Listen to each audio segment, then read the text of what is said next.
I'm quite glad that I came after Liz, because I think the ethics is so fundamental. And so when we're going through talking about the harms from the vaccine, it's worth remembering that people were harmed when they hadn't been given any kind of informed consent, when they hadn't been told the risks, when they hadn't been told the unknowns.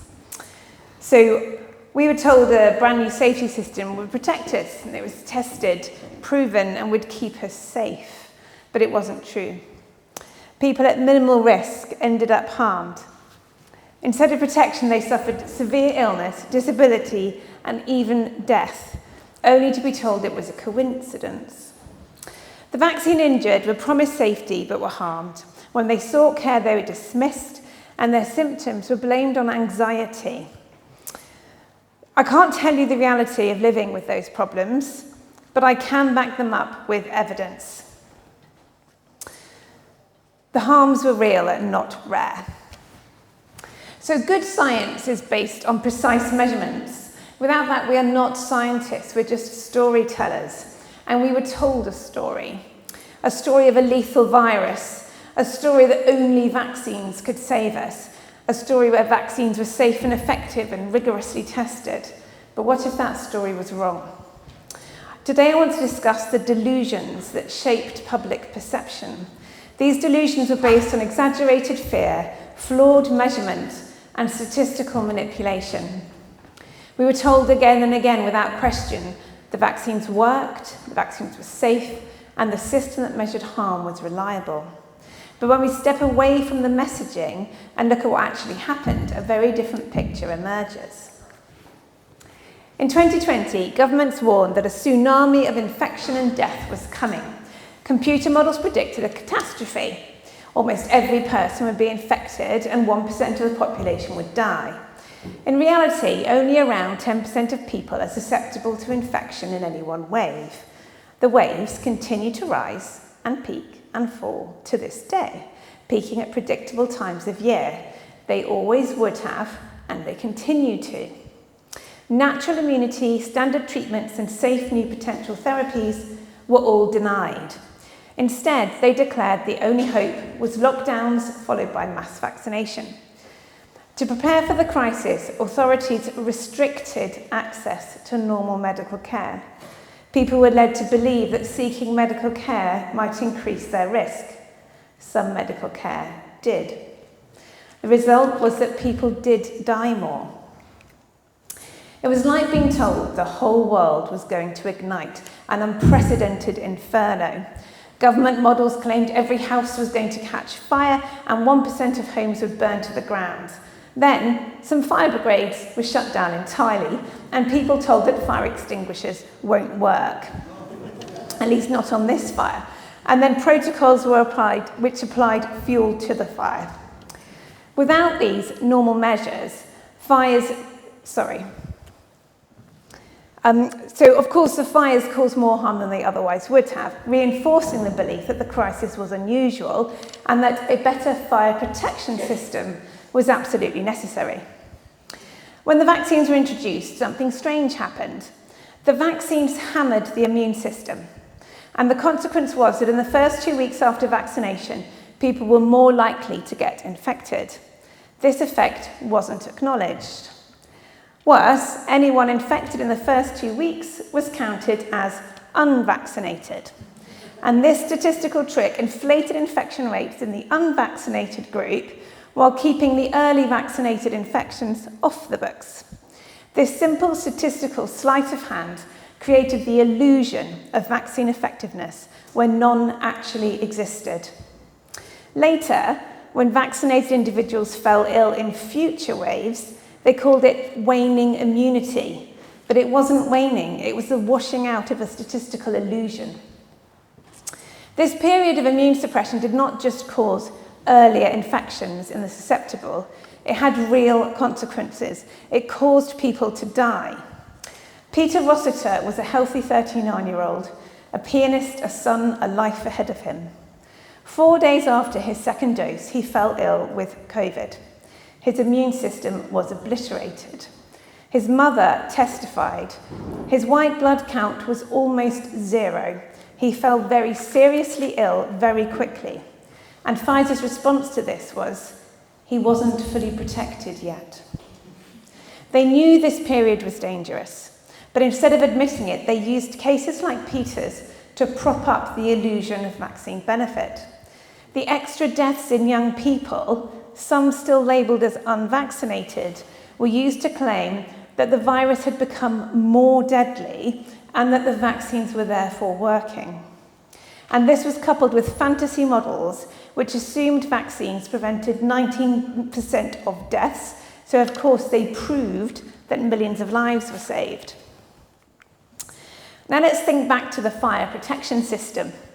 The homeowners install it, believing it will protect them, but instead some houses catch fire due to faulty wiring in the system itself. Some homes burn down, and even neighbours who didn't install the system at all are affected.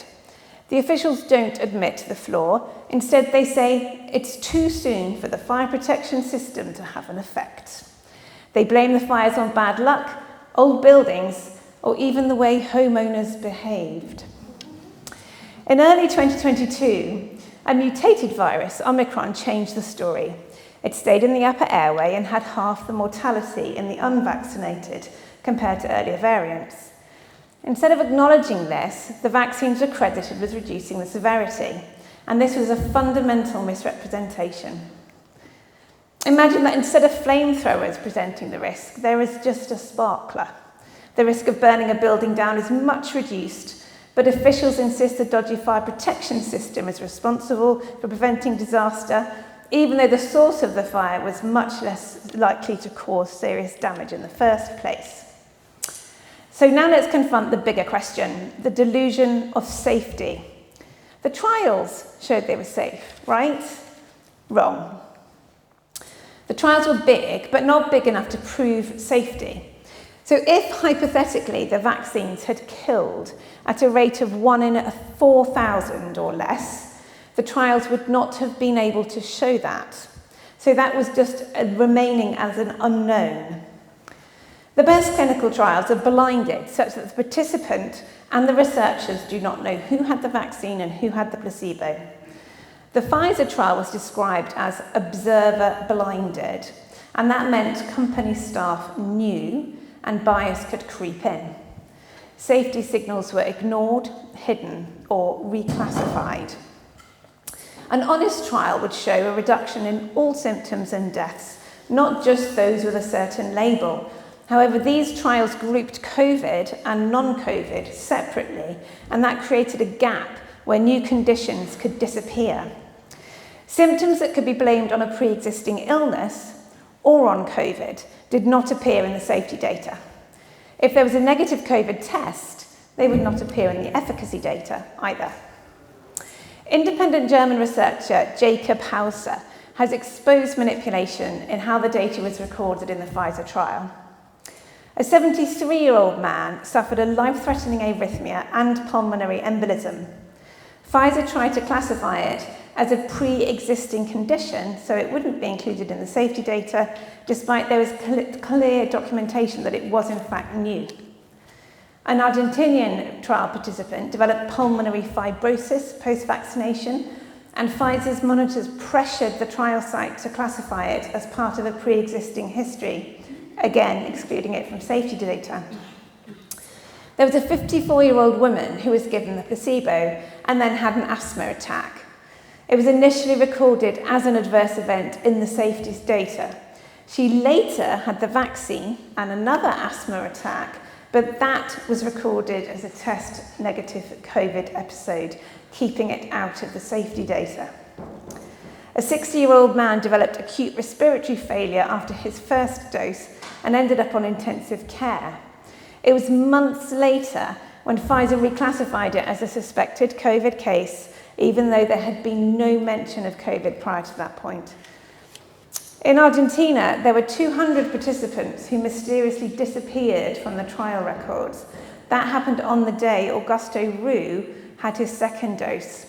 He suffered pericarditis and severe chest pain afterwards. His records were changed multiple times, first falsely labelling his condition as a bilateral pneumonia, but then a suspected COVID illness despite a negative test.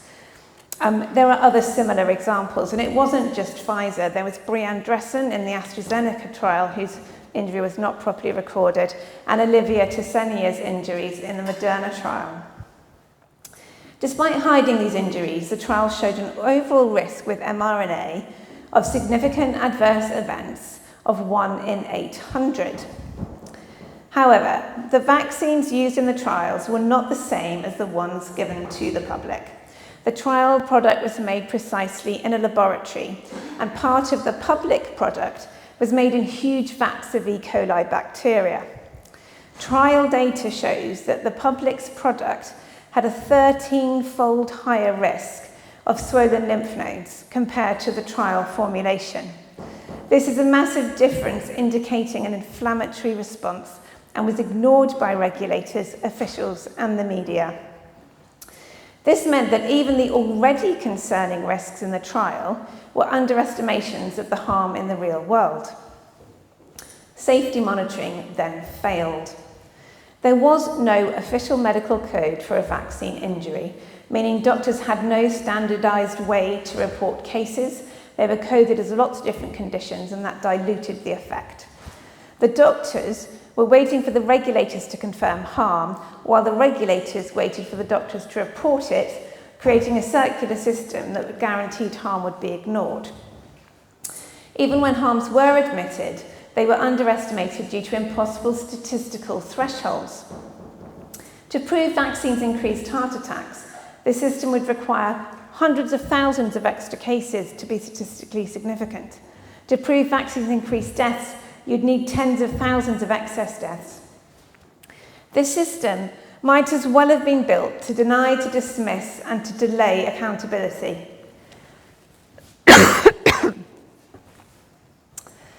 Now, there is a requirement of 95% confidence before declaring a safety concern.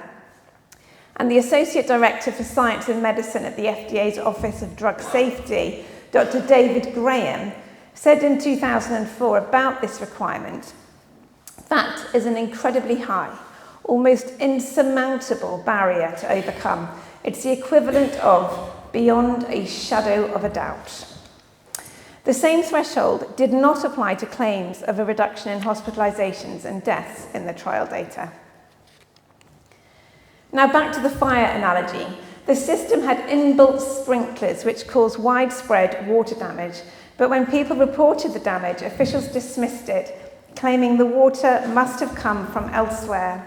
Coincidental condensation, a leaky pipe, the rain, or even the fires themselves. The problem wasn't just the fires or the water damage, it was the system did not measure the total impact. In the meantime, the medical literature is now full of evidence of harm, including specific mechanisms. And by spring 2021, hospitals were overwhelmed, not by COVID, but by non-COVID illness. From the same time, 800,000 working-age adults in the UK, which is 2% of the workforce, became unable to work due to long-term sickness. And this dwarfed the estimates of numbers with long COVID. And the same happened in the USA at the same time. Many of these people were coded as having anxiety or musculoskeletal problems. But when you speak to vaccine-injured people, that is exactly how their problems get recorded. At the same time, ambulance calls for cardiac issues rocketed, particularly in young people, and including in places like Australia before COVID had had an impact. There were excess cardiac deaths across the vaccinated world. The big picture story was clear that there was significant medical harm, which lasted years. There was manipulation, cover-ups, and a refusal to properly measure harm. The data was deliberately skewed to create a false impression of success. The harms were hidden from the trial data, and the monitoring system could not see the massive signals.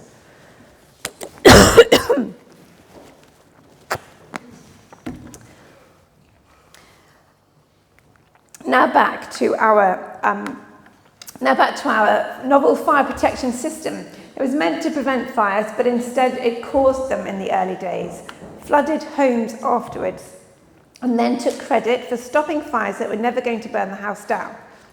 Anyone who was anti-damage was smeared as anti-fire protection. These novel so-called vaccines were sold as effective, but it was a delusion. They were sold as safe, and that was a lie. And now the same flawed system is being rolled out for future vaccines, with Moderna contracted to provide up to 250 million doses a year in the UK alone. The same faulty wiring, the same water damage, the same broken system. If we allow bad science to masquerade as truth, we have to ask, what happens when we are presented with a new story of a crisis? Do we let the same authorities control the narrative, dismiss the evidence, and silence those who ask questions? Or do we finally demand accountability?